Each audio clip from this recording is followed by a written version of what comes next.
We've been focused all along on a budget.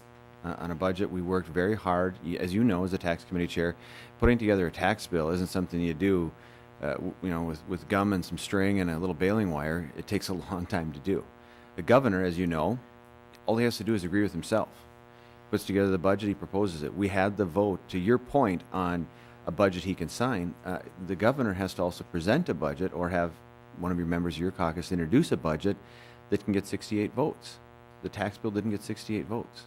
So I believe we did present, I think we also presented it a much earlier than usual deadline for the governor to weigh in, for his commissioners to weigh in, to offer input, to offer their suggestions. I mean, we asked the commissioner again today, where is the budget cuts and what is that revenue number that what I've continued to ask was in the spreadsheet, was not in the May 16th letter on the surcharges. The apparently are now in the budget but don't show up on the spreadsheet. So we may not be 1.8 billion apart. We may be 2.4 billion apart.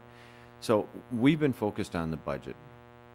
It's June 15th. We still believe we have time to do it. We don't think it's necessary because to your point, Representative Lencheski, this tax increase would make us the second highest tax state in the country.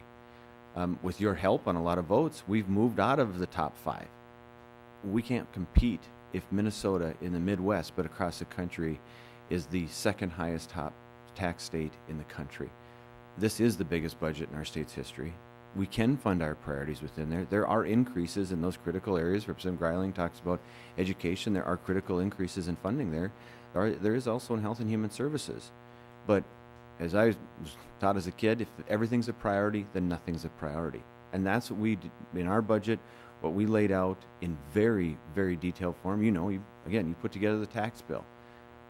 That takes a long time, and it involves just more than one person.